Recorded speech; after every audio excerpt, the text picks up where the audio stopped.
আসসালামু আলাইকুম। আমাকে কি শোনা যাচ্ছে? জি ওস্তাদ, শোনা যাচ্ছে। ওয়ালাইকুম আসসালাম রহমতুল্লাহ। ওস্তাদ শোনা যাচ্ছে। আল্লাহুম্মা সাল্লি আলা মুহাম্মদ ওয়া আলা আলি মুহাম্মদ কামা সাল্লাইতা আলা ইব্রাহিম ওয়া আলা আলি ইব্রাহিম ইন্নাকা হামিদুম মাজিদ। আল্লাহুম্মা বারিক আলা মুহাম্মদ ওয়া আলা আলি মুহাম্মদ কামা বারাকতা আলা ইব্রাহিম ওয়া আলা আলি ইব্রাহিম ইন্নাকা হামিদুম মাজিদ। রব্বি জিদনি ইলমা, রব্বি ইশরাহ লি সাদরি ওয়া ইয়াসসির লি আমরি ওয়াহলুল উকদাতাম মিন লিসানি ইয়াফকাহু কওলি ওয়া বিকা নাস্তাঈনু ইয়া মুস্তাআন। আলহামদুলিল্লাহ, আল্লাহ রাব্বুল আলামিনের শুকরিয়া যে আল্লাহ রাব্বুল আলামিন আমাদেরকে কোরআনের মহব্বতে কোরআন শেখার জন্য, আল্লাহর কালামের মহব্বতে একত্রিত হওয়ার তৌফিক দান করছে। আমরা সকলে বলি আলহামদুলিল্লাহ। তো আমরা বিগত 3 দিনে যা কিছু শিখেছি বা যা কিছু পড়ানো হয়েছে, আশা করি সবাই বিষয়গুলা বাড়িতে হালকা পাতলা সময় দেন এবং এগুলা প্রত্যেকেরই জানা আছে। তো তারপরেও পিছনের আলোচনাটা, যেহেতু আমাদের শুরু এখন সবাই আসেনি, পিছনের আলোচনাটা হালকা পাতলা ভাবে একটু হয়ে যাক। তো কেউ যদি একজন আসতেন এবং দাঁতের নামগুলো শোনাতেন। দাঁতের নাম থেকেই শুরু করি আজকে। দাঁতের নাম শোনাবেন এমন কি কেউ আছেন?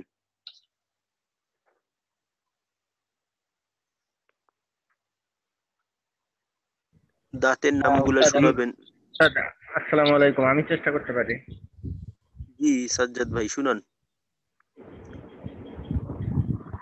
ওস্তাদ, প্রথমে মাঝখানের দুইটা হইছে সানাইয়া।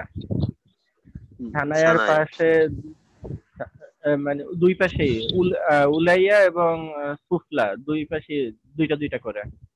এরপরে সানাইয়ার দুই পাশে হচ্ছে রুবাইয়া। রুবাইয়াত। এরপর তারপর হ্যাঁ, রুবাইয়াতের দুই পাশে হচ্ছে আনিয়াব। আনিয়াব। এরপর হচ্ছে দওয়াহি। আনিয়াব হচ্ছে একটা করে, এরপর আনিয়াবের দুই পাশে হচ্ছে দওয়াহিক। দাহিক। এরপর হচ্ছে তওয়াহিন। তওয়াইন হচ্ছে তিনটা করে। তওয়াহিন। হ্যাঁ, 12টা। হ্যাঁ। তাওয়াহিদ। হ্যাঁ, তওয়াহিনের শেষে হচ্ছে নাওয়াজিদ। নওয়াজিজ। আর এইখানে দওয়াহিক, তওয়াহিন আর নাওয়াজিদ, এই পাঁচটাকে একসাথে আপনার আদ্রজ বলে। আদ্রজ বলে। তো আদ্রজ আউলিয়া এবং আদ্রজ সুফলা। হ্যাঁ, তো আদ্রজ আউলিয়া, আদ্রজ একটা, আচ্ছা যাই হোক, মাশাআল্লাহ, আলহামদুলিল্লাহ। তো একটা কথা, ওই দাঁতের নাম পড়ানোর সময় বলা হয়নি যে যদিও আমাদের দাঁত হইছে 32টা, অনেকের কিন্তু দাঁত সবার যে 32টা থাকবে তেমন না। আমাদের দাঁত থাকে শুরুতে 28টা, তারপর যদি ওই আক্কেল মারি হয়, আক্কেল দাঁত হয়, তখন ওই 4টা মিলিয়ে 32টা হয়। অনেকের ক্ষেত্রে দেখা যায় যে আক্কেল মারি 4টা ওঠে না, নিচের 2টা ওঠে, উপরের 2টা ওঠে না, ওই ক্ষেত্রে তার দাঁত থাকবে 30টা।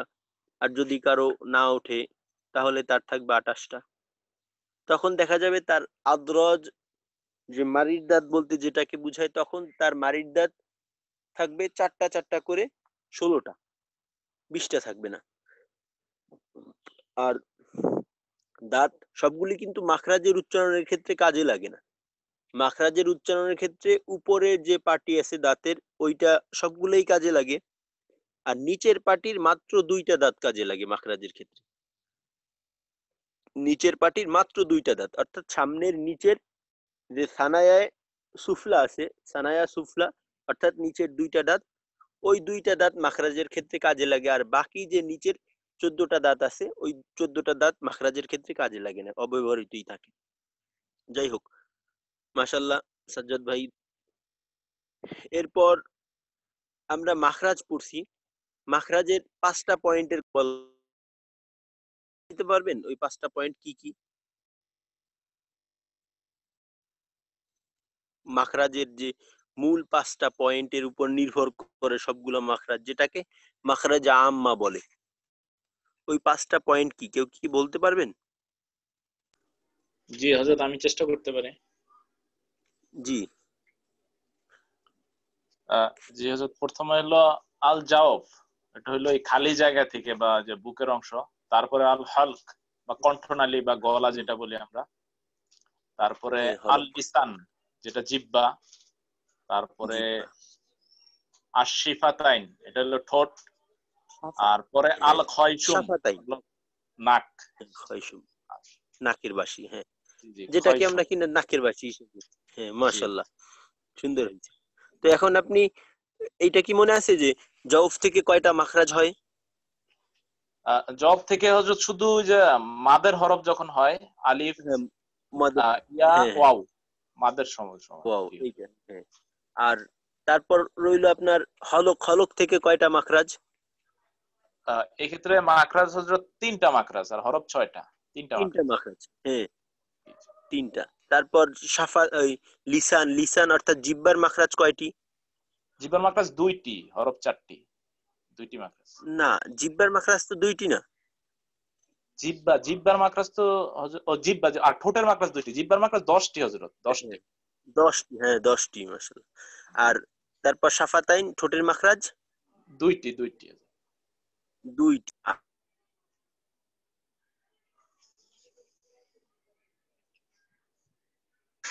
জি।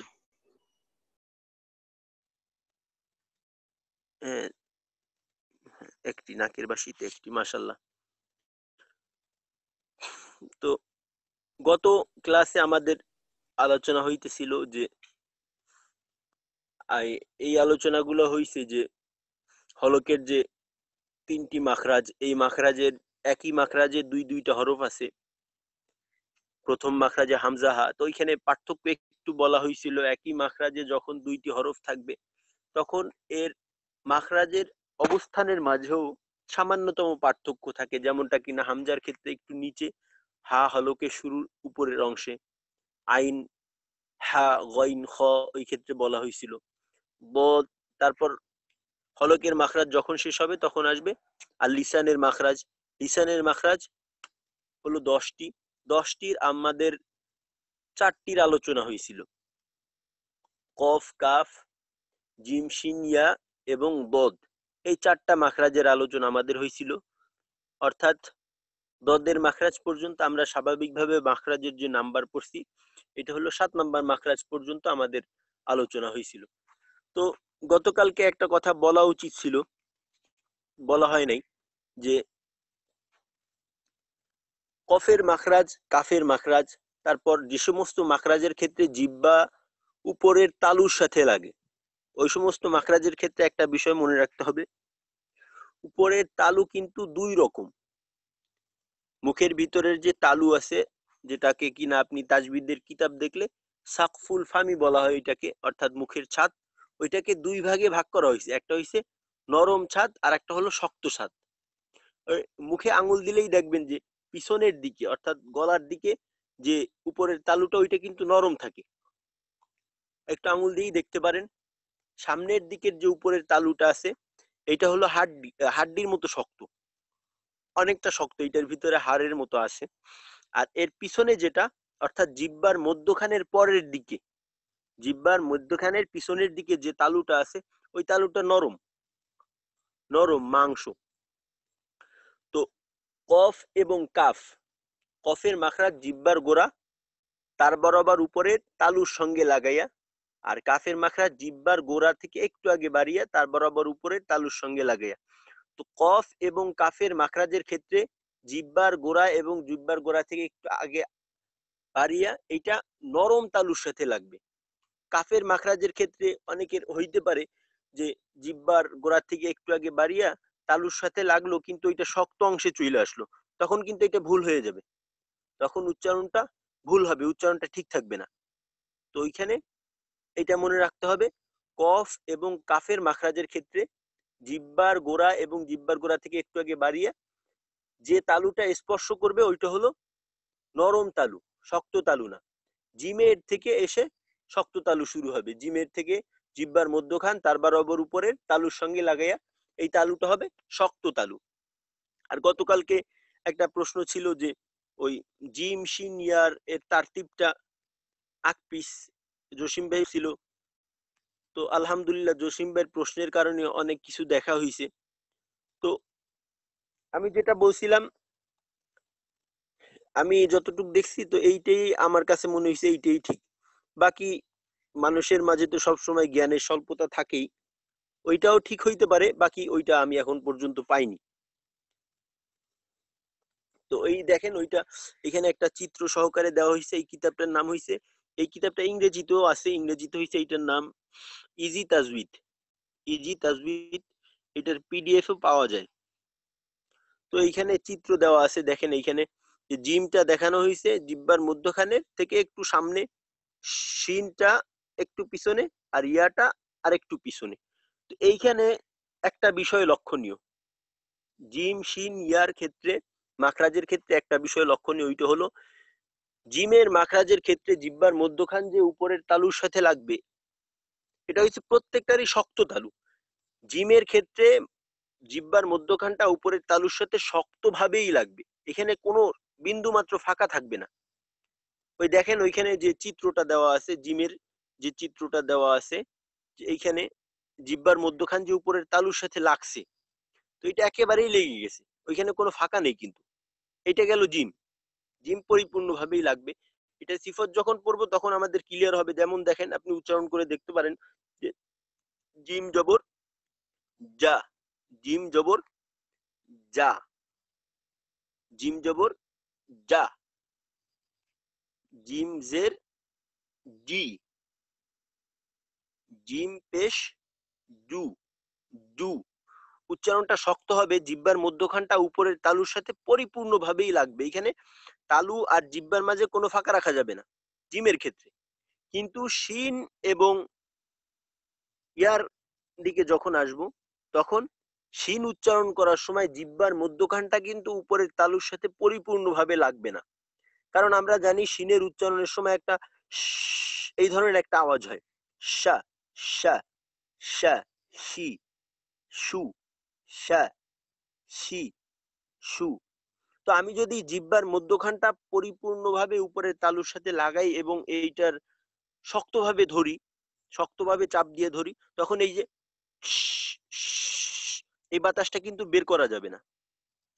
এটা নিজে আমি যে বিষয়গুলা আপনাদেরকে বলতেছি বা আমি দেখাইতেছি, আপনারা নিজেরাও নিজে নিজে এই বিষয়গুলো একটু ট্রাই করবেন, প্রত্যেকেই আমার সাথে সাথেই করবেন, এতে করে বুঝতে সহজ হবে, বুঝতে সহজ হবে। তাহলে তো শিনের কথা যেটা বললাম, জিমের সময় জিব্বার মধ্যখানটা উপরের তালুর সাথে লাগবে, একেবারেই লাগবে, লাগবে, শক্ত অবস্থান থাকবে। তো এইখান থেকে বিন্দু মাত্র ছাড় থাকবে না। এখানে যা যা আওয়াজ, বাতাস, বাতাসটাকে পরিপূর্ণ নিয়ন্ত্রণ করতে হবে, বাহিরের দিকে আসতে পারবে না, শুধু আওয়াজটা বের হবে, কিন্তু কোনো এই আওয়াজের মাঝে কোনো টুকরা অংশ থাকবে না, ফিসফিসানি আওয়াজ থাকবে না, একবারেই উচ্চারণটা হবে যা যা জি জু।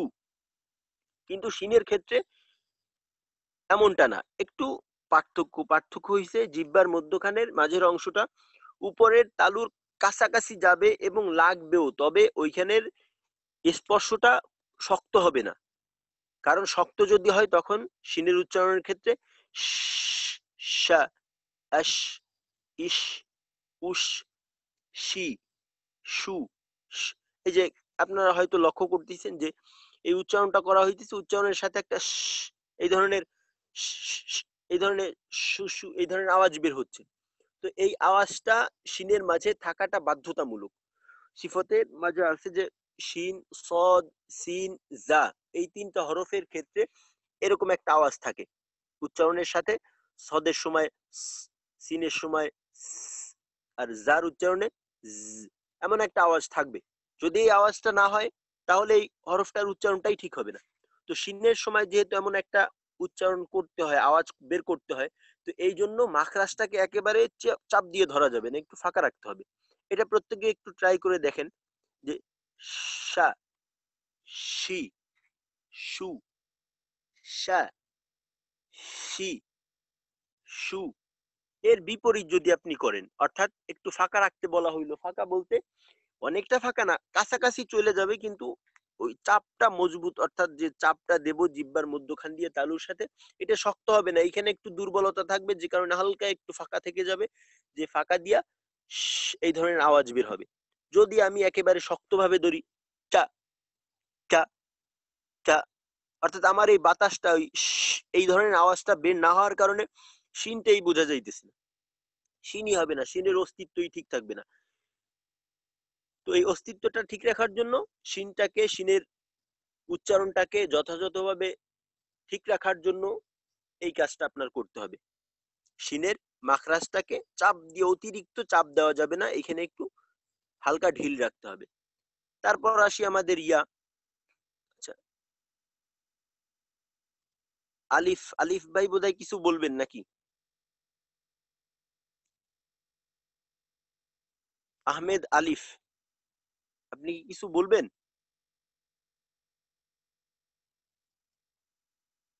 ইউসা আহমেদ আলিফ বোধহয় ভুলে চলে আসছে।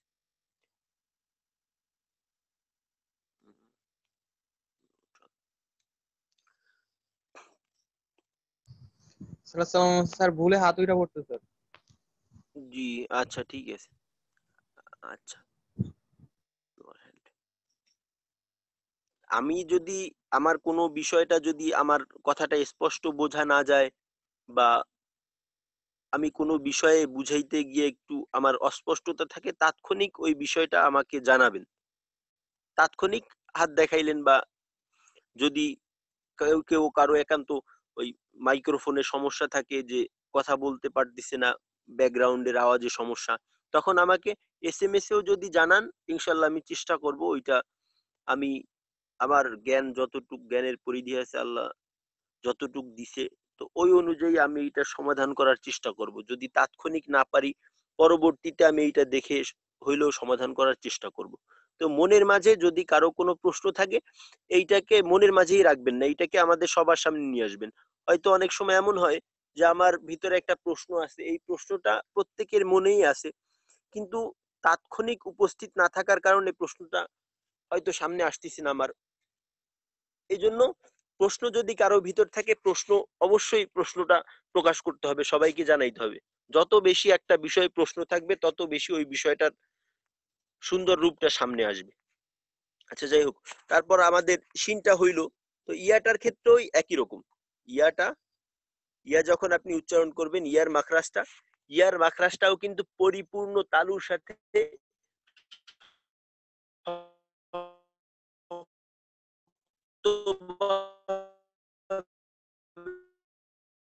লাগে না, যাদের রাখাওয়া বা রিখওয়া, ইয়ার চালু থাকা। আর ইয়া যে সব সিফাতের বিচারে ইয়ার মাখরাজ, এবং সব সিফাতের বিচারে ইয়া শক্ত প্রজাতির হরফ না, ইয়ার প্রজাতিটা হইল দুর্বল প্রজাতির হরফের অন্তর্ভুক্ত ইয়া। তো ইয়ার উচ্চারণে যেহেতু দুর্বলতা থাকে, তো ইয়ার উচ্চারণের সময়ও মাখরাজের উপর অতিরিক্ত জোর দেওয়া যাবে না। তো এখানে দেখেন, এইখানে চিত্রের মাধ্যমে যেটা বুঝেছি, একটু ফাঁকার মতো থাকে। ফাঁকা অর্থাৎ আপনি অনেক দূরে রাখবেন বিষয়টা কিন্তু এমন না, উপরে উঠাবেন, তবে ওইখানে মজবুতির সাথে একেবারে শক্তভাবে চাপ দিয়ে ধরা যাবে না। ইয়া ইয়া ইয়া, একটু হালকা ভাসমান এমনটা থাকবে, একটু ভাসমান এমন অবস্থা থাকবে। যদি একেবারেই মিলাই দিয়ে শক্তভাবে চাপ দেওয়া হয় ইয়া, তখন ইয়াটা জিমের মতো শোনাবে, ইয়ার আওয়াজটা জিমের আওয়াজের সাথে সামঞ্জস্য হয়ে যাবে। তো এইটার থেকে অবশ্যই বাঁচতে হবে। এই বিষয়ে কি আরো কারো কিছু বলার আছে স্যার? এই বিষয়ে? আসসালামু আলাইকুম স্যার। ওয়ালাইকুম আসসালাম। স্যার আমি হয়তো একটু মিস করছি, একটু লেট হয়েছে স্যার। এই যে জিম আর ইয়াটা যখন উচ্চারণ করবে, এটা কি স্থানটা কি আগ পর হবে না স্যার? তো কালকে তো বলছিলেন যে একটা সামনে আর একটা হলো এটা হলো সামনে অংশ, এটা হলো পিছনে অংশ, কিন্তু স্যার চিত্রে তো আপনার ইয়াটা জিমটা তো স্যার একই স্থান দেখাচ্ছে। এই একই স্থান দেখাইতেছে, আমি আপনাদের দেখাই। ওইটা হালকা একটু পার্থক্য, এই পার্থক্যটা কিন্তু অনেক বড়, বিষয়টা কিন্তু তেমন না, এই পার্থক্যটা অনেক বড়, বিষয়টা কিন্তু তেমন না। আপনাদেরকে আর একটা কথা বলি, এই ক্লাসের যে বিষয়গুলো আলোচনা করা হয়, এখানে সূক্ষ্ম সূক্ষ্ম পার্থক্যের বিষয়টা বলা হয়। হ্যালো, জি স্যার। জি স্যার। আমাকে কি শুনতে পাচ্ছেন? জি আলহামদুলিল্লাহ শুনতে শোনা পাচ্ছি। যাচ্ছে। আলহামদুলিল্লাহ শোনা জি যাচ্ছে। হুজুর আলহামদুলিল্লাহ জি শোনা যাচ্ছে। জি জি আলহামদুলিল্লাহ। তো শোনা যাচ্ছে। বললাম যে ওই স্বাভাবিকভাবে আমরা যে সমস্ত তাজবিদের আলোচনা পড়ছি ওইখানেই কিন্তু তাজবিদের বড় আলোচনাগুলো শেষ, আর বিস্তারিত যত আলোচনা আছে সব বিষয়গুলো কিন্তু সূক্ষ্ম সূক্ষ্ম চিকন ধরনের। তো এখানে পার্থক্যটাও কম, এমন না যে অনেক বেশি, পার্থক্যটাই সূক্ষ্মই থাকে, পার্থক্যটা একটু ছোট ছোটই পার্থক্য থাকে। তো এটা দেখলে বুঝবেন, যদি এই চিত্রের মাঝে অতটা বোঝা নাও যায় তারপরেও এইটা মনে রাখবেন যে হালকা একটু আকপিস আছে। আর একটা বিষয় হলো কি যে একই ফোনের, এইটা যেহেতু আপনারা শিক্ষিত মানুষ আপনাদেরকে বুঝাইতে আমার তেমন কষ্ট হবে না। একই বিষয়ে দেখবেন, একই বিষয়ের এক একজন পণ্ডিত এক এক ধরনের ব্যাখ্যা দেয়। একই বিষয়ের এক একজন পণ্ডিত, ধরেন বাংলা ব্যাকরণ, তো বাংলা ব্যাকরণের সংজ্ঞা কি, বাংলা ব্যাকরণের পারিভাষিক অর্থটা কি, তো এইটা বলতে গিয়ে কিন্তু এক একজন ভাষাবিদ এক একজন সাহিত্যিক এক এক ধরনের ব্যাখ্যা দেয়। বিষয়টা কিন্তু এমন, বিষয়টা এমন না। তো এই সংজ্ঞার ক্ষেত্রেও দেখা যায় যে তাজবিদের সংজ্ঞার মাঝেও এমন একটু সংজ্ঞার ভিন্নতা থাকে বা বর্ণনার ভিন্নতা থাকে। যেমন দেখেন, আমরা কিন্তু জানি মাখরাজ 17টি, অনেকের কাছে মাখরাজ 14টি। অনেক তাজবিদ যারা আছে মুজাউইদগণ, তাজবিদ শাস্ত্রের যারা পণ্ডিত তাদেরকে মুজাউইদ বলে। তো অনেকে বলেন যে মাখরাজ 16টি। যেমন এই মদের যে মাখরাজটা আমরা জানি, এইটাকে তারা মাখরাজ হিসেবেই ধরে না।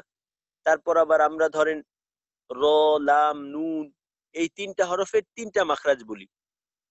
ওনারা বলেন যে এই 3টা হরফের একই মাখরাজ, এই 3টা হরফের মাখরাজটা আলাদা করেন না। কারণ দেখা যায় যে একই মাখরাজের ভিতরে একাধিক হরফ ঢুকাইলে ওইটার মাঝে যেমন সূক্ষ্ম পার্থক্য থাকে, যেটা কিনা আমরা হামজা, হা, আইন, হা, গাইন, খ এর মাঝে পড়ছি। তো র, লাম, নুন এর মাঝে পার্থক্যটা ওই তেমন ছোট ছোট পার্থক্য। এই কারণে দেখা যায় ওই 3টা হরফকে একই মাখরাজের মাঝে ঢুকাই দিছে। তো এই কারণে যেটা হয়েছে, ওইখানে মাখরাজ অটোমেটিকলি 2টা কমে গেছে। তো মাখরাজের সংখ্যাটা তখন আর 17 থাকলো না, তখন দেখা গেল যে মাখরাজের সংখ্যাটা মদের যদি একটা কমায় আর এইখান থেকে 2টা কমায়, 17 থেকে 3 গেল, থাকলো আর 14টা, মাখরাজ 14টা হইলো। এমন ভিন্নতা থাকে। তো এই পার্থক্যটা যে অনেক বড় বিষয় তা না, তবে এই পার্থক্যটা অনেক ক্ষেত্রে খুবই দরকারি। এইটা যদি করতে পারা যায়। আর একটা বিষয় মনে রাখতে হবে, আমরা এমন না যে শুদ্ধভাবে বলতে পারি তারপর নিয়মটা শিখতেছি, বিষয়টা এমন না। আমরা হইছি এমন, আমরা বলতে পারি না, উচ্চারণ করতে পারি না, আগে পরিপূর্ণ ভাবে শিখতে হবে। যদি শিখাটা ঠিক মতো হয়, জানাটা ঠিক মতো থাকে, তখন আমরা প্র্যাকটিক্যালি তত দ্রুত সামনের দিকে আগাইতে পারবো। যাই হোক, আলহামদুলিল্লাহ। এই বিষয়ে কি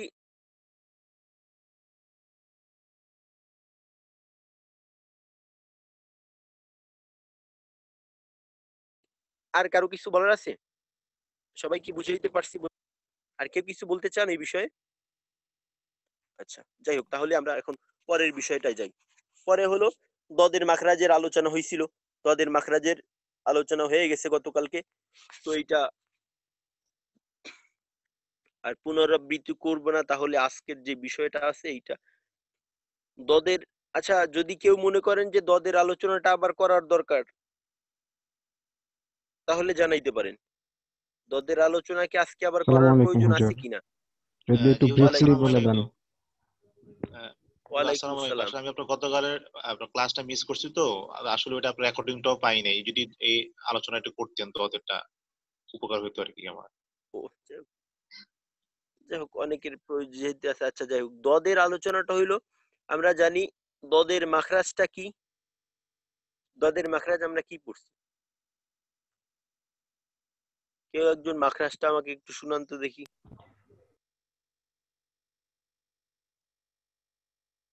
দদের মাখরাজটা একটু একজনের শুনান। 7 নম্বর মাকরাজ জিহ্বার গোড়ার কিনারা উপরের মারিদ দাঁতের গোড়ার সঙ্গে লাগায়া। এখন তো আমরা তো এখন মারির দাঁত শুনতে রাজি না। আমরা দাঁতের নাম পড়ছি, হ্যাঁ আদ্রজে, উলিয়ার গোড়ার সঙ্গে লাগায়া। হ্যাঁ আদ্রজে উলিয়ার গোড়ার সঙ্গে লাগাই। অর্থাৎ এখন যেহেতু আমরা আমাদের জানার মাঝে একটু অগ্রগতি হয়েছে, তো আমাদের বলার মাঝেও একটু ওই ছাপটা থাকতে হবে। একটা হাদিস আছে যে যে আল্লাহ রাব্বুল আলামিন বান্দার উপর নিয়ামতের আসরটা দেখতে পছন্দ করেন। তো আল্লাহ আমাদের, অর্থাৎ আল্লাহ আমাকে নিয়ামত দান করছে, টাকা পয়সা দিছে, তো আমি একেবারে জীর্ণ শীর্ণ থাকবো কেন? আমি একটু নিয়ামতটাকে ব্যবহার করি। তো আল্লাহ যেহেতু আমাদেরকে এই নামগুলা জানার নিয়ামত দান করছে, তো আমরা এটা অব্যবহৃত রাখবো কেন? ব্যবহার করি। তো যাই হোক, দদের মাখরাজটা জিব্বার গোড়ার কিনারা আদ্রাজ আউলিয়ার গোড়ার সঙ্গে লাগাইয়া। তো আমরা জানি জিব্বার গোড়ার কিনারা দুইটা, জিব্বার গোড়ার কিনারা দুইটা, ডান ডান এবং বাম। জিব্বার গোড়ার এইটাকে যদি জিব্বা ধরা হয়, তো দেখা যাবে এইখান থেকে এই পর্যন্ত, এইখান থেকে এই পর্যন্ত এতটুকু জিব্বার গোড়ার দুইটা পাশ, ডান পাশ বাম পাশ। এই যে এইটাকে যদি ডান পাশ বলি, এইটা বাম পাশ। তো ডান পাশেও আদ্রাজ আউলিয়া আছে, বাম পাশেও আছে। তো দদের উচ্চারণ করার ক্ষেত্রে প্রথমত হলো বাম দিক। বাম দিক যদি ব্যবহার করা হয় তো এটা সহজ। যদি ডান দিক ব্যবহার করা হয় এটাও ঠিক আছে। যদি আমি বাম দিক ব্যবহার করি এইটাও ঠিক, ডান দিক ব্যবহার করি এইটাও ঠিক, দুটোটাই আমার সহি আছে। আর যদি উভয়টাকে একসাথে ব্যবহার করতে পারি, এইটা হলো সবচাইতে উত্তম, যেটা কিনা গতকালকে বলছিলাম যে আল্লাহ রাসূল এবং হযরত ওমর রাদিয়াল্লাহু তাআলা আনহু, রাসূল করিম সাল্লাল্লাহু আলাইহি সাল্লাম এই দুজনের ব্যাপারে জানা যায় যে আল্লাহ রাসূল এবং ওমর রাদিয়াল্লাহু তাআলা আনহু এই দুজন এই উভয় পাশ দদের মাখরাজের ক্ষেত্রে উভয় পাশ ব্যবহার করে দদটাকে উচ্চারণ করতেন।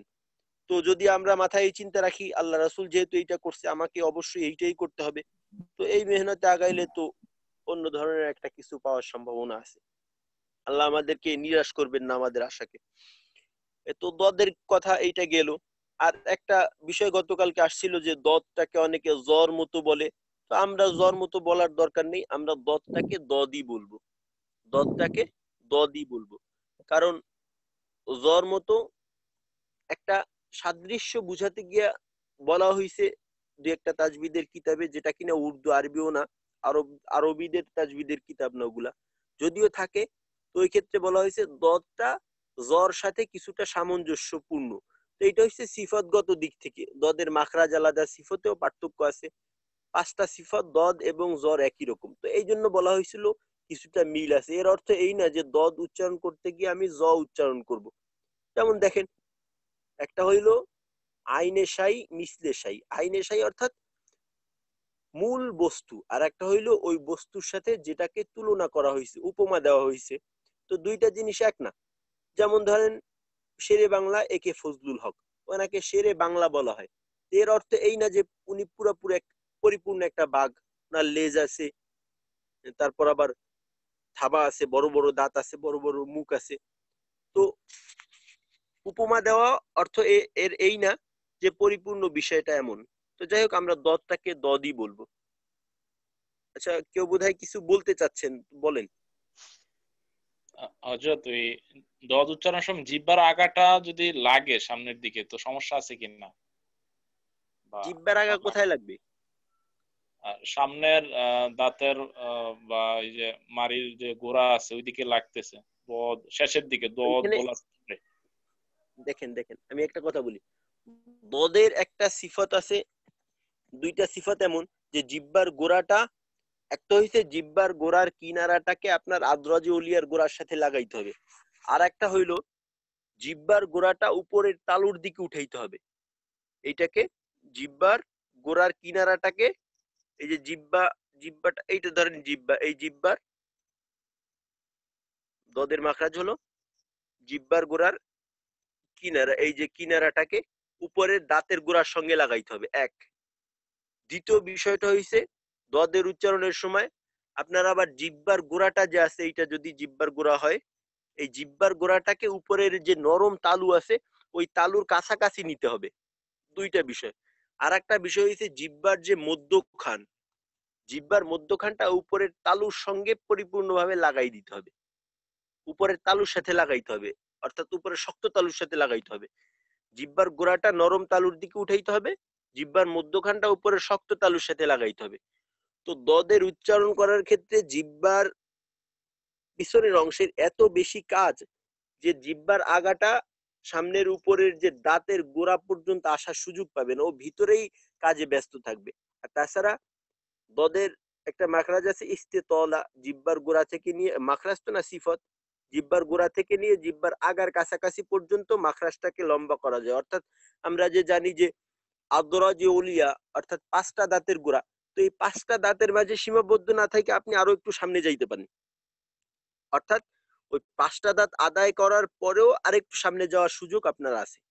তো যদি আপনি এই সবগুলা বিষয়ের দিকে খেয়াল রাখেন তখন আপনার জিব্বার আগার কথা মনেই থাকবে না। ব ব ব ব দুই বু, তখন এইগুলা কাজ যদি আপনি করেন তখন আপনার জিব্বার আগাটা দাঁতের আগার সাথে, সামনের দাঁতের আগা গোড়ার সাথে আপনি চাইলেও স্পর্শ করতে পারবেন না, কারণ আপনার জিব্বাটা পিছনের দিকে টান খাবে, জিব্বাটা পিছনের দিকে একটু টান খেয়ে যাবে, ওই পর্যন্ত যাবে না। আর কারো কোনো প্রশ্ন আছে কিনা এ বিষয়ে? আর কারো কোনো প্রশ্ন আছে এ বিষয়ে? মোটামুটি ক্লিয়ার হয়েছে হুজুর। জি আলহামদুলিল্লাহ। তো এখন আমরা সামনের দিকে যাই। সামনের দিকে হইছে, তারপরে জিম শিন ইয়া, তারপর দদ, তারপরের মাখরাজটা কি? একজন আমাকে মাখরাজটা শুনান তো দেখি।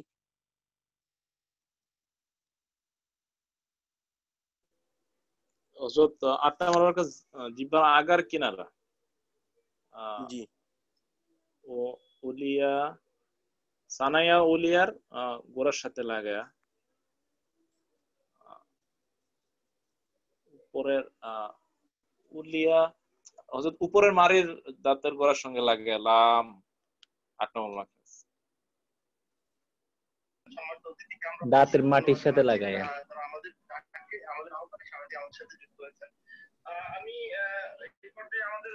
ভাই সাউন্ড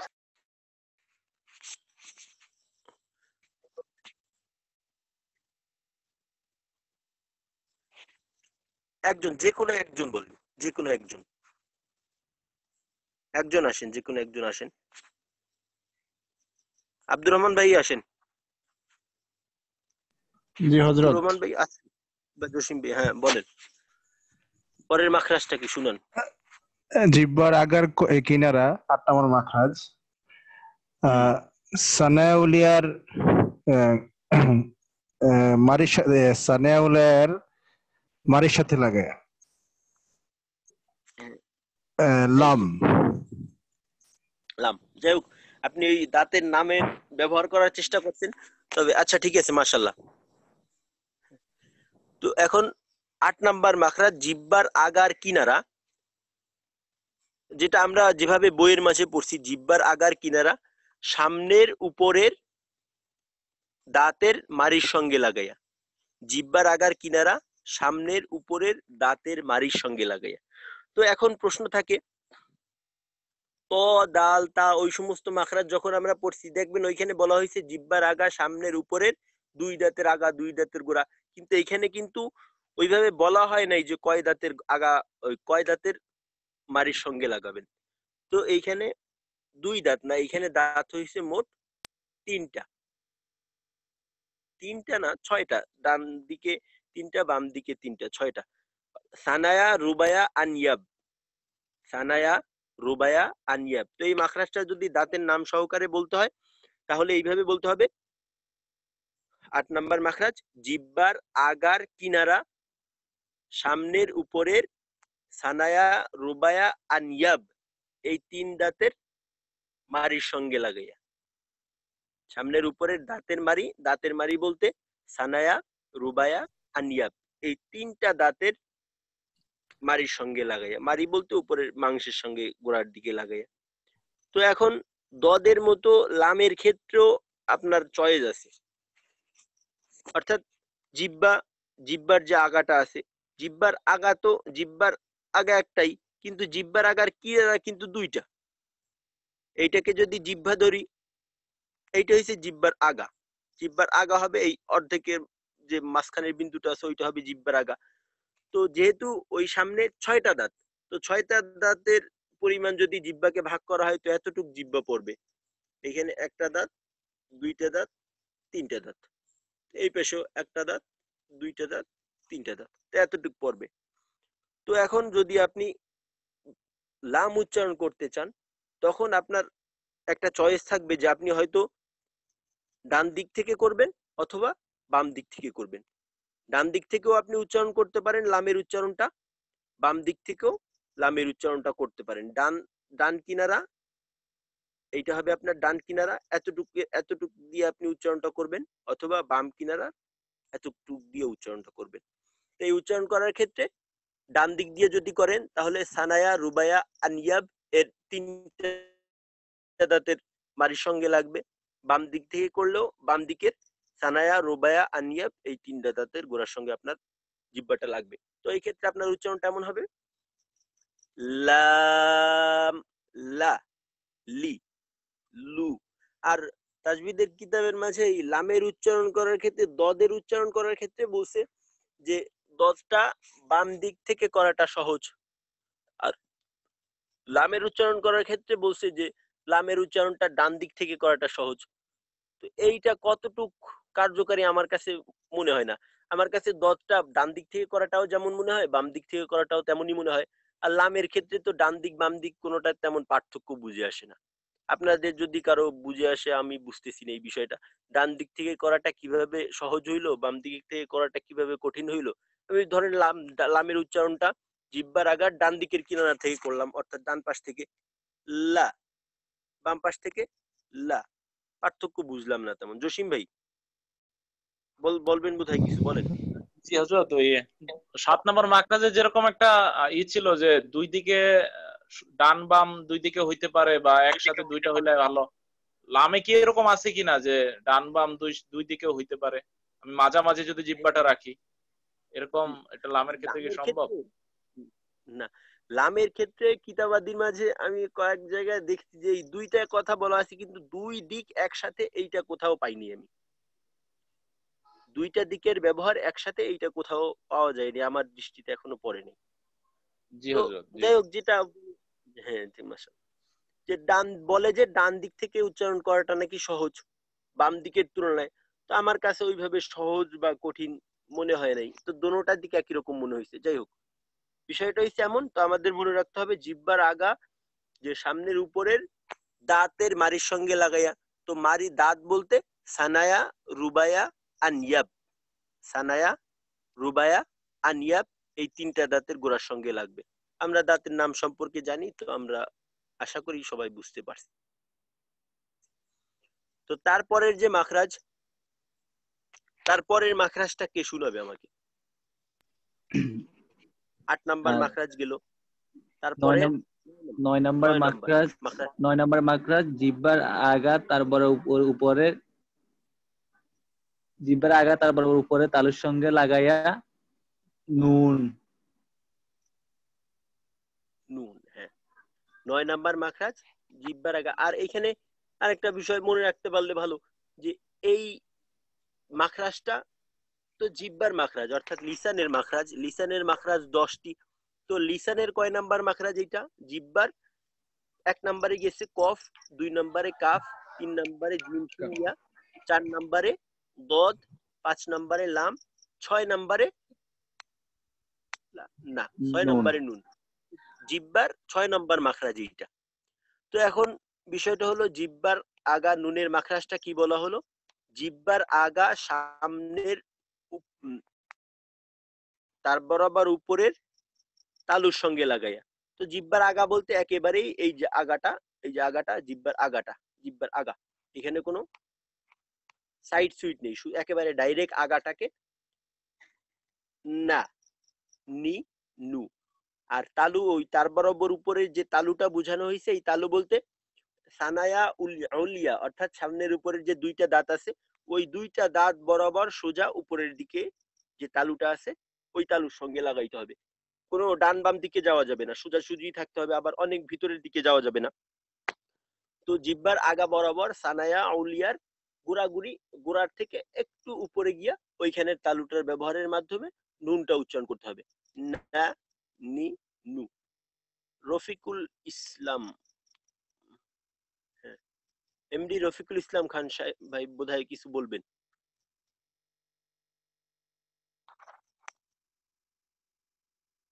শোনা যাচ্ছে আমার কথা? এমডি রফিকুল ইসলাম খান। জি ওস্তাদ জি, আমি শুনতে পাচ্ছি। জি, কিছু বলবেন বোধহয়। হ্যাঁ জি, এই নুনটা উচ্চারণের সময় ঠোঁটটা গোল হয়ে আসে, কিন্তু এখানে দেখা যাচ্ছে ঠোঁটের ব্যবহার মাখরাজের মধ্যে বলা হচ্ছে না। একে একটু ভেঙে বললে আমার জন্য সুবিধা হয়েছে, সেটা বুঝতেছি না। আসল বিষয়টা হলো কি, জি আপনি লাইনেই থাকেন, কাটবেন না অডিওটা। যে নুনের যে ইটা আছে মাখরাজটা, এই মাখরাজটা কিন্তু হরকতের মাখরাজ বলা হয়েছে। একটা হলো হরকত, আর একটা হইছে, একটা হচ্ছে হরফের উচ্চারণ, আর একটা হলো হরফের নাম। একটা হলো হরফের উচ্চারণ, আর একটা হলো হরফের নাম। দুইটা কিন্তু দুই জিনিস। যেমন দেখেন, না, নি, নু, এখানে শুধু নুনের উচ্চারণটাই আসলো। কিন্তু যখন আপনি বলবেন নুন, এখানে কিন্তু নুন ওয়াও নামের মাঝে অন্য হরফও চলে আসতে পারে। আবার এমনও দেখা যাইতে পারে আপনি যে হরফের নাম পড়তেছেন, ওই হরফের নামের মাঝে ওই হরফটার অস্তিত্বই নেই। যেমন আমি আপনাদেরকে একটা জিনিস দেখাই। হামজা। জি হযরত, হ্যাঁ, আলহামদুলিল্লাহ। হ্যাঁ, এটা আমি বুঝতে পারছি। হামজা। হ্যাঁ, তো এই যাই হোক, আশা করি বাকিরাও বিষয়টা বুঝতে পারছে। জসিম ভাই কিছু বলবেন? জি হুজুর, জসিম ভাই, ছবিতে একটু যদি মার্ক করে দেখানো যায় যে লামটা তো একটু সামনের দিকে যাচ্ছে আর নুনটা তো একটু পিছনের দিকে তালুর সাথে লাগবে, তো আসলে একটু পার্থক্য করে যদি ছবিতে দেখানো যায় যে নুনটা ঠিক কতটুকু পিছনে আসতেছে লাম থেকে আর কি, জি তালুর ব্যাপারটা আর কি। এইখানে আমার বিষয়, জি হ্যাঁ, এখানে বিষয়টা হয়েছে, হ্যাঁ এটা দেখানো উচিত, কিন্তু আমার কাছে যে ছবিটা, এই ছবিটা এত বেশি জঞ্জালপূর্ণ, অর্থাৎ ছবিটার ফাঁকা জায়গা খুব কম। আর একটা ভালো ছবি থাকলে বোধহয় ভালো হইতো, আগে এই বিষয়টা মাথায় আসলে। আচ্ছা যাই হোক, তারপরে দেখাই যে অর্থাৎ এখানে দাঁত তো সবগুলো দেওয়া নেই। আমি আর একটা ছবি এইখানে দেখাইতে পারি, আর একটা ছবি দেখাইতে পারি লামের মাখরাজটা বোঝানোর জন্য। যে আমাদের দাঁতের ছবিটা ছিল, এই যে আমাদের দাঁতের ছবিটা ছিল, এইটার ব্যবহার করা যেতে পারে। তো লামের মাখরাজটার জন্য আমাদের কি করতে হবে? জিহ্বার আগা, সামনের, উপরের, সানায়া, রুবায়া, আনিয়াব, এই তিন দাঁতের গোড়ার সঙ্গে লাগাইয়া। এই তিন দাঁত বলতে এই যে ডানে তিনটা, আবার এই বাম দিকে তিনটা। তো আপনি চাইলে ডানেরটার ব্যবহার করতে পারেন, আবার চাইলে বামেরটার ব্যবহার করতে পারেন। এইটা গেল আপনার নুনের মাখরাজের ক্ষেত্রে। নুনের মাখরাজের ক্ষেত্রে যেটা হবে যে তালুর সঙ্গে লাগাইতে হবে। তখন আপনার দাঁত নেই, জিহ্বার আগা বরাবর সানায়া, শিন, জিম, শিন, ইয়া। আমার ছবিটি চলে গেল। এই যে,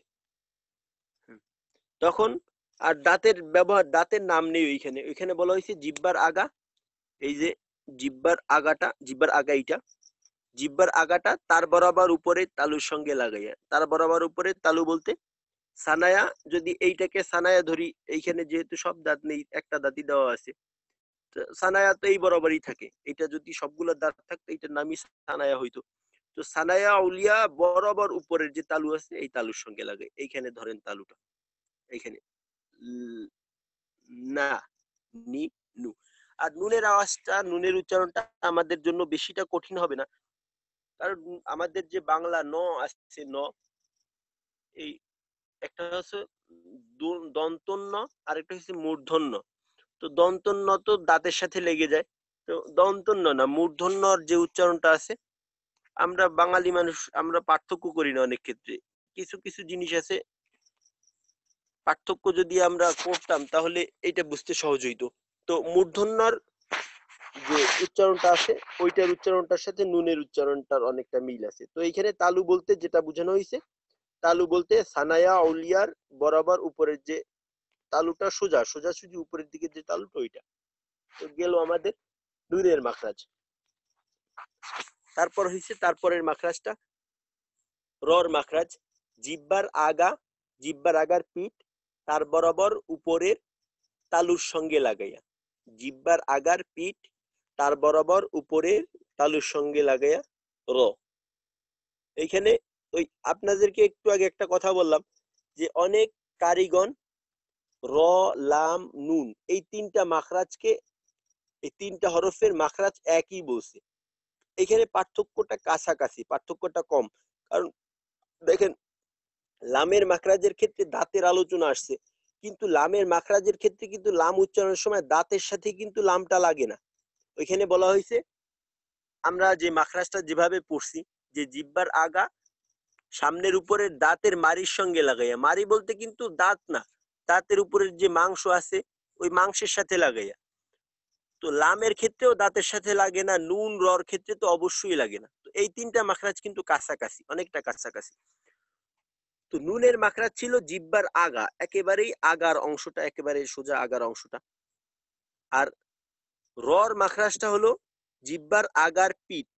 জিহ্বার আগার পিঠ বলতে আগার থেকে ধরেন এই যে এইখানটায়, আমারটা একটু ভিতরে চলে আসছে, আর একটু সামনে যাবে এই ফোঁটাটা, এইটা, এটাকে যদি জিহ্বা ধরি তো জিহ্বার আগার পিঠ বলতে এখানে বোঝানো হয়েছে এই জায়গাটা, উপরের পিঠ, জিহ্বার আগার উপরের পিঠ। উপরের না ভিতরের একটা কনফিউশন থাকে। তো জিহ্বার আগার উপরের পিঠ, নুনটা হইছে এইখানে হবে নুন, এটা নুন, নুন, আর এই নুনের থেকে একটু উপরে আসবে, এখানে আসবে র, নুন এবং র। তো রর উচ্চারণটা কেমন হবে? র জবর যদি হয়, র জবর র, র জের রি, র পেশ রু, র রি রু। রর মোটা পাতলার কিছু নিয়ম আছে, যারা তাজবিদের ক্লাস করছেন তো আপনারা এগুলা কি তাজবিদের ক্লাসে পড়ানো হয়েছিল যে র পুর বারিক? কেউ জি একজন হযরত। আমাকে বলবেন নি? তাহলে তো মাশাআল্লাহ জানাই আছে। জি মাশাআল্লাহ। তাহলে তো আমাদের প্রত্যেকের জানা আছে র কখন পুর থাকবে, কখন বারিক থাকবে, তো এটা আমাদের জানা আছে। তো সহজ, র যখন জবর হবে তখন র জবর র, র মোটা হয়ে যাবে। আর যখন জের থাকবে রি রু। আচ্ছা, আলিফ মাহমুদ ভাই বোধহয় কিছু বলবেন। আলিফ মাহমুদ। আচ্ছা,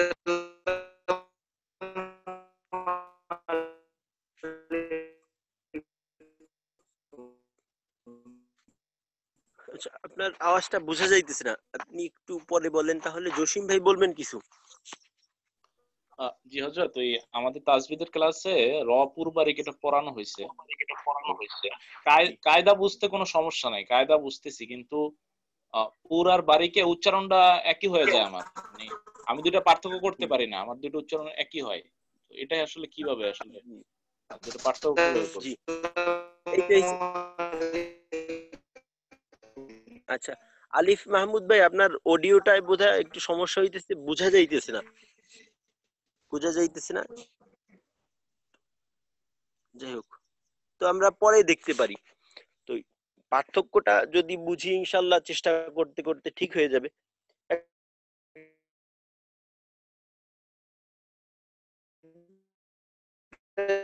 জিনিস মনে রাখবেন যে আমরা কায়দা পড়তেছি, সিফত পড়ার চেষ্টা করতেছি, মাখরাজ পড়তেছি, এর উদ্দেশ্য হচ্ছে কোরআন শরীফকে সহি শুদ্ধ করে পড়া।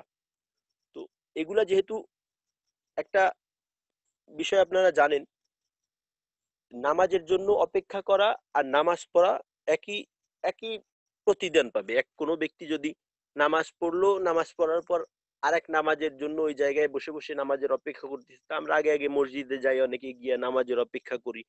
তো যতক্ষণ পর্যন্ত সে অপেক্ষা করতে থাকবে ততক্ষণ পর্যন্ত তাকে নামাজের সব দিতেই হবে, দিতে থাকবে আল্লাহ রাব্বুল আলামিন। তো আমরা যে এই এত যে চেষ্টা করতেছি, আমাদের অনেকের অনেক গুরুত্বপূর্ণ কাজ থাকে, দুনিয়াবি অনেক ব্যস্ততা থাকে, তারপরেও এইখান কিছু সময় বের করে এইটার প্রতি একটা ভালোবাসা নিয়ে, আন্তরিকতা নিয়ে আল্লাহর কালামকে সহি শুদ্ধ করার উদ্দেশ্যে যে আমরা এই সময়টা ব্যয় করতেছি, তো এত ত্যাগ করার পর এর উদ্দেশ্য কি সহি শুদ্ধভাবে কোরআন শরীফ তেলাওয়াত করতে পারা।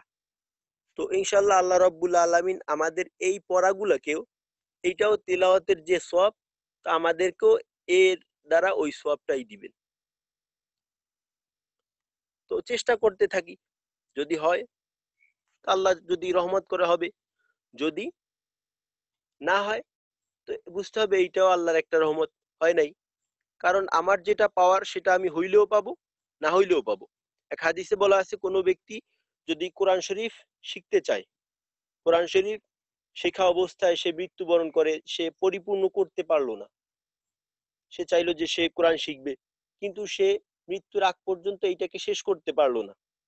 তো যেটা হবে যে আল্লাহ রাব্বুল আলামিন মৃত্যুর পর তার কবরে ফেরেশতা, শিক্ষক ফেরেশতা নিয়োগ করবেন। তো ওই ফেরেশতারা তাকে পড়াবে, কোরআন পড়াবে এবং কিয়ামতের ময়দানে আল্লাহ রাব্বুল আলামিন তাকে কোরআন পারে, কোরআন জাননেওয়ালা রূপে কিয়ামতের ময়দানে উঠাবেন। তখন তার হিসাব হবে কোরআন জাননেওয়ালাদের মতো। অর্থাৎ দুনিয়ায় যদি সে হাফেজ না থাকে, দুনিয়ায় চেষ্টা করতে করতে মারা গেছে, তো কিয়ামতের ময়দানে আল্লাহ রাব্বুল আলামিন তাকে হাফেজের কাতারেই উঠাবেন। তো এইখানে নিরাশ হওয়ার কিছু নেই, ইনশাআল্লাহ সবকিছু হয়ে যাবে। তো আব্দুর রহমান ভাই বোধহয় কিছু বলবেন। না আসসালামু হুজুর আলাইকুম ঠিক আছে। ওস্তাদ জি। হ্যাঁ ওস্তাদ জি, আমি একটা কোশ্চেন ছিল জি জি বলেন। যে 10 নম্বর মাখরাজের ক্ষেত্রে জিহ্বার আগার উপরের পিঠ তার বরাবর উপরের তালুর সঙ্গে লাগায়া, তো এটা কি জি সানায়া উরায়ার তালু হবে নাকি এখানে রুবায়াও আসবে? না, এখানে তালু বলতে এইখানে কিন্তু আমরা মারির সীমানা পার করে উপরের দিকে চলে গেছি। জিহ্বার আগার পিঠ ব্যবহার করার জন্য যতটুক তালু লাগে, জিহ্বার আর পিঠ ব্যবহার করার জন্য যতটুক তালুর প্রয়োজন, ধরেন এইটা যদি জিহ্বার আগার পিঠ হয়, এইটা এতটুক জিহ্বার আগার পিঠ, তো এইটা ব্যবহার করার জন্য কিন্তু আপনি শুধু সানায়া দিয়ে পারবেন না, আপনার সাথে রুবায়ও চলে আসবে। অনেকের জিহ্বা চ্যাপটা থাকে, তো তাদের আর একটু বেশি চলে আসতে পারে। তো এইখানে কোনো সীমাবদ্ধতা দেওয়া নেই, আপনার তালু অনুযায়ী আপনি এইখানে ব্যবহার করবেন। আশা করি আমি বুঝাইতে পারছি নাকি ভাই?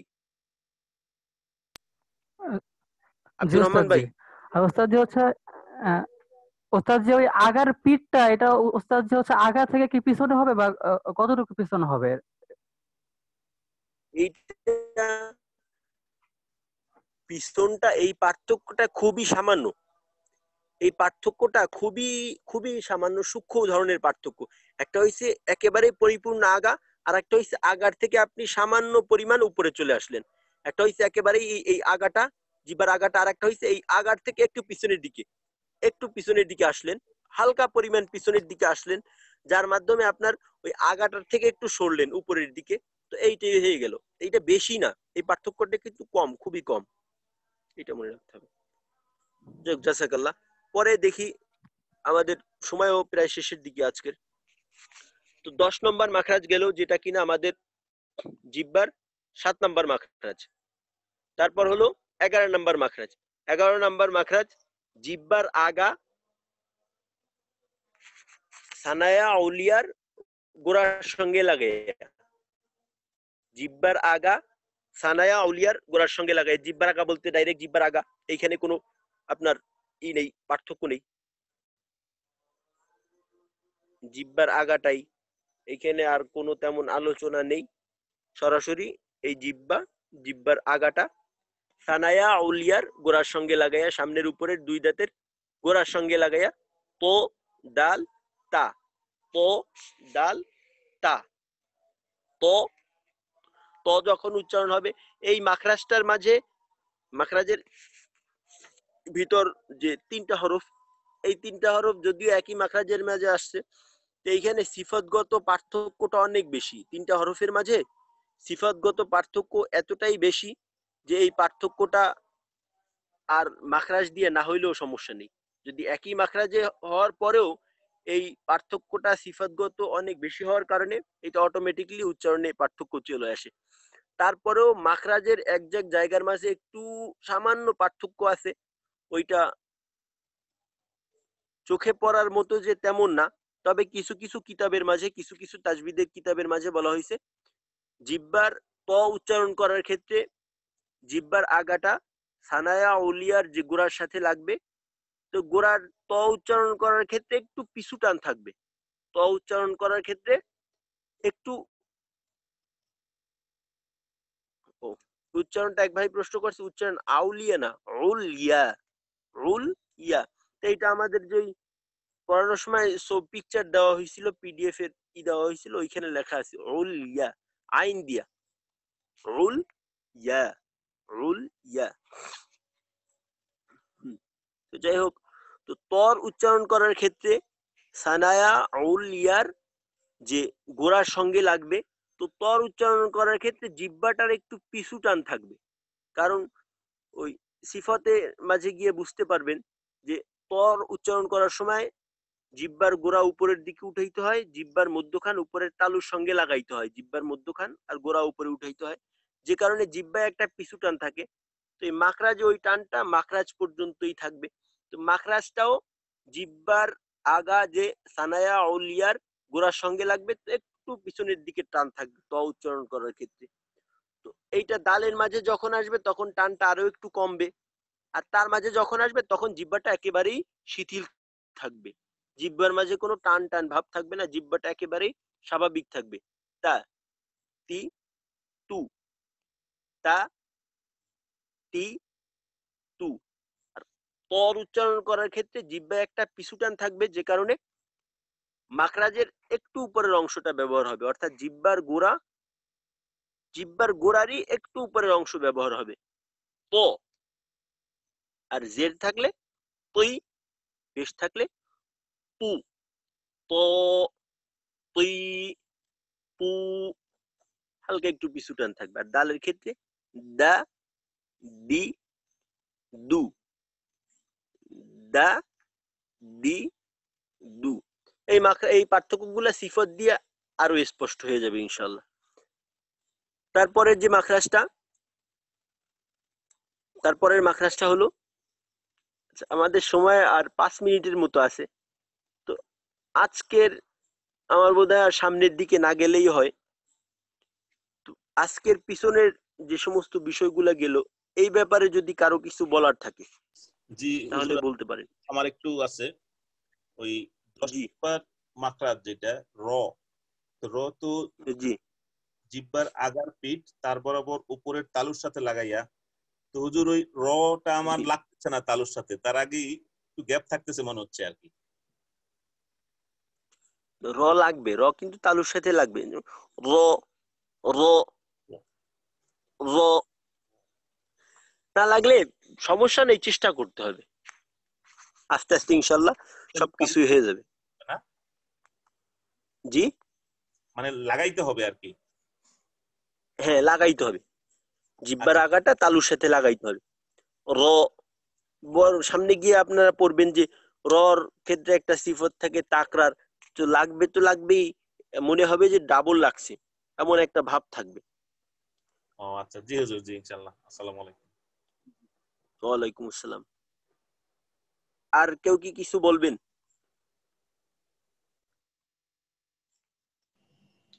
আর কারো কিছু বলার আছে? জি এখানে ফয়সাল আজাদ ভাই আগে আছেন, কিছু বলবেন? আসসালামু আলাইকুম। এই যে ওয়ালাইকুম আসসালাম। ত, ডাল আর তা উচ্চারণের সময়, এই যে ত উচ্চারণ করার সময় যে জিহ্বার একটা পিছুটান থাকবে, এর মানে কি এরকম যে তা উচ্চারণ করার সময় জিহ্বার পুরো প্রেসারটা আমার সানায়া উলিয়ার উপর পড়তেছে, দালে একটু কম পড়তেছে, ততে আর একটু কম পড়তেছে, এরকম? এর অর্থ এই না যে জিহ্বার আগাটা সামনের যে সানায়া আউলিয়ার গোড়ার সাথে লাগবে না, এর অর্থ কিন্তু এই না। অর্থাৎ জিহ্বার একটা পিছনের দিকে টান থাকবে, অর্থাৎ জিহ্বার দাঁতের গোড়া আছে, দাঁতের গোড়ার হালকা একটু উপরের অংশ ব্যবহার হইলো, তারপর আর একটু নিচের অংশ। আর একটা বিষয় মনে রাখবেন, এই আমি যে এই কথাটা বললাম, এটা কিন্তু সব তাজবিদের কিতাবে এমন নেই, দুই একটা তাজবিদের কিতাবে এই পার্থক্যটা করা হয়েছে।